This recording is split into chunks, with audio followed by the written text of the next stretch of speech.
अब एक अच्छी खबर जो पाकिस्तान को मिली और इकोनॉमी वाइज भी इसको खुशाइंद कहा जा रहा है। सेठ साहब, पीआईए जो अब पाबंदी से आज़ाद हो गई है फॉर यूके रूट्स, इब्तदाई तौर पर तो एक ही रूट पर चलाया जाएगा, लेकिन बाद में फ़ज़ाई ऑपरेशन जो 5 साल बाद बहाल होने जा रहा है अगले माह से, कितना खुशाइंद इसे आप समझते हैं? स्पेशली प्राइवेटाइजेशन के पॉइंट ऑफ व्यू से भी बताइएगा। प्राइवेटाइजेशन के पॉइंट ऑफ व्यू से तो खैर थोड़ा बहुत डेफिनेटली फर्क पड़ेगा, बिकॉज पहले ये रूट बंद था। It is one of the most profitable routes, और इसके साथ यूरोपियन रूट्स भी हैं। सो डेफिनेटली पीआई की प्राइवेटाइजेशन के जो असासे हैं, जिसकी वैल्यूएल की जा रही थी, including ex licences to fly to these countries, वो तो अब रिन्यू हो गए हैं, तो that will make a difference. Privatisation की प्राइस बढ़ जाएगी एंड गुड। मगर आई थिंक इम्पॉर्टेंट बात यह है कि इट्स नॉट जस्ट पीआईए, बाकी भी जो एयरलाइंस हैं उनको भी इजाजत नहीं थी, उनको भी सबको इजाजत मिल गई है जी। और ये सारी के सारा जो खाता है ना, ये इमरान खान के जमाने में ही गड़बड़ हुई थी।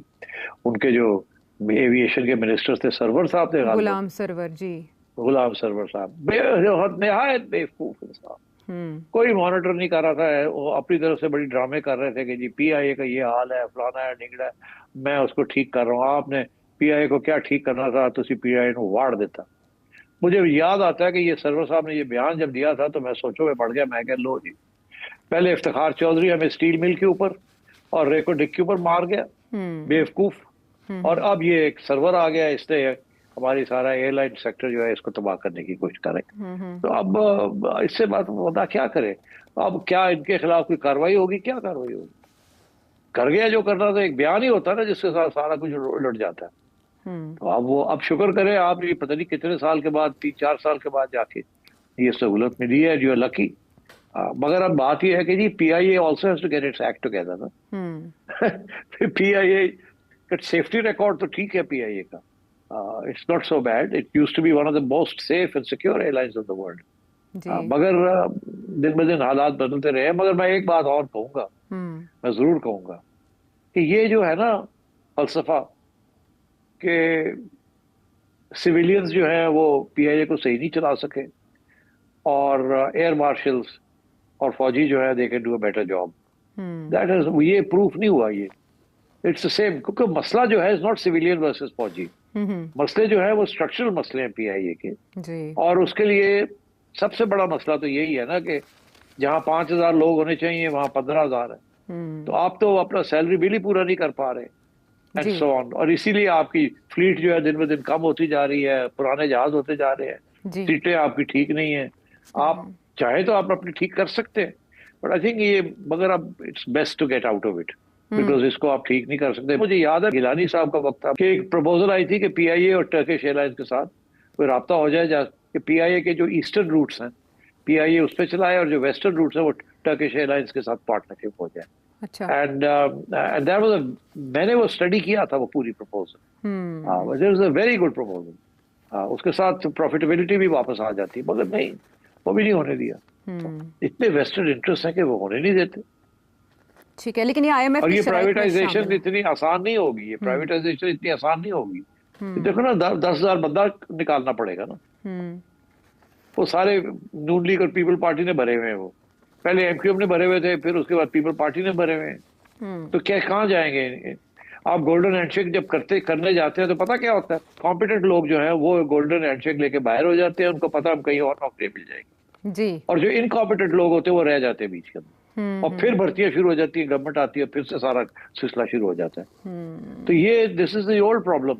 बहुत दफा आईएमएफ ने, वर्ल्ड बैंक ने लोन्स दिए हैं आपको up to $1 billion, $750 million, $500 million, कि आप ब्यूरोक्रेसी को प्रून करें, गोल्डन हैंडशेक करके फजूल कम करें ब्यूरोक्रेसी।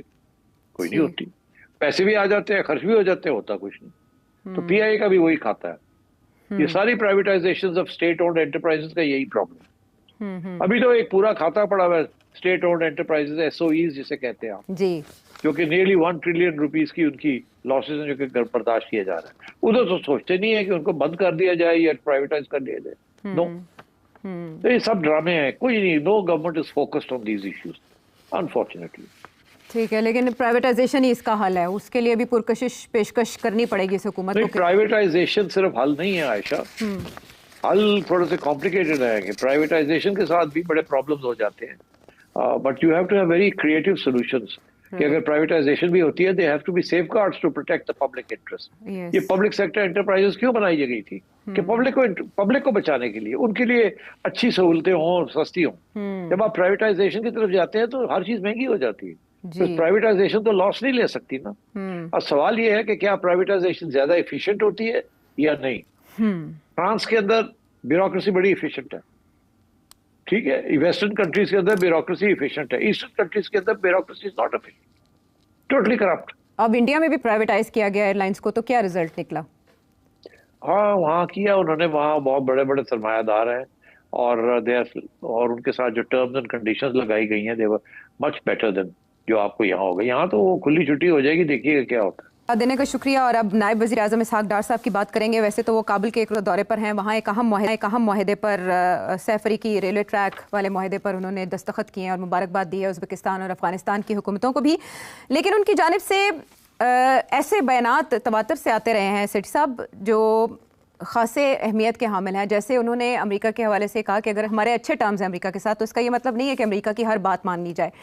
ये थोड़ा कुछ अर्सा पहले की बात है। लेकिन अभी एससीओ कॉन्फ्रेंस के मौके पर चीन में होते हुए उन्होंने ये मजम्मत की है ईरान के ऊपर, इसराइली हमलों के साथ साथ अमरीकी हमले की भी मजम्मत की और कहा है कि ये एससीओ कंट्रीज़ के लिए काबिल कबूल नहीं है अटैक्स।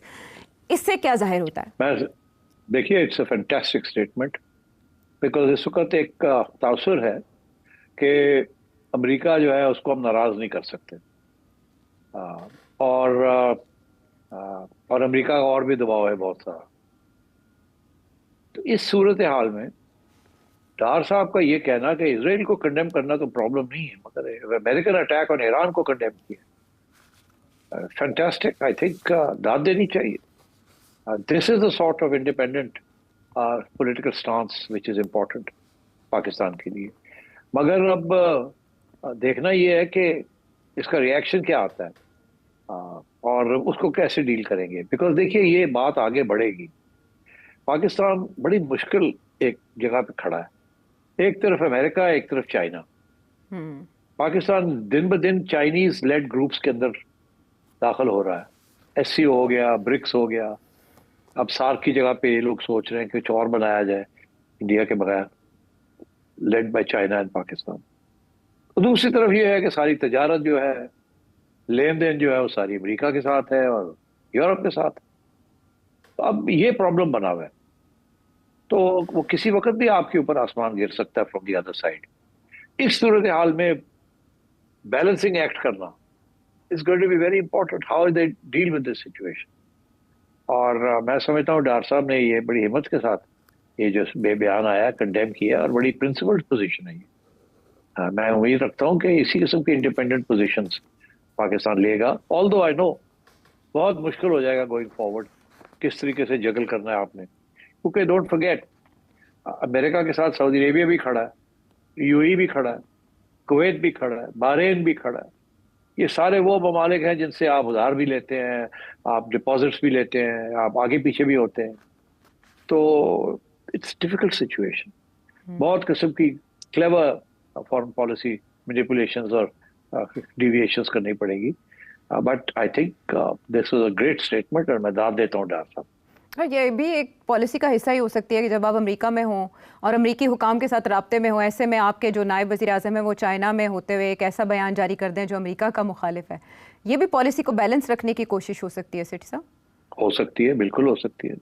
मगर बात यह है कि आप चाइना आपसे नाराज नहीं होता जब आप अमेरिका के साथ जाके बात कुछ करते हैं। अमेरिका नाराज हो जाता है जब आप चाइना के और करीब होते हैं या अमेरिका को डायरेक्ट कंडेम करते हैं। क्योंकि देखिए ना, अमेरिकन पॉलिसीज को तो कंडेम किया जा सकता है ना, चाइना की तो कोई ऐसी पॉलिसी है ही नहीं जिसको आप कंडेम कर सकते। चाइना तो इंडिविजिबल सिक्योरिटी की बात करता है, चाइना तो ट्रेड की बात करता है, चाइना तो कोई साम्राज्य पावर ही नहीं है।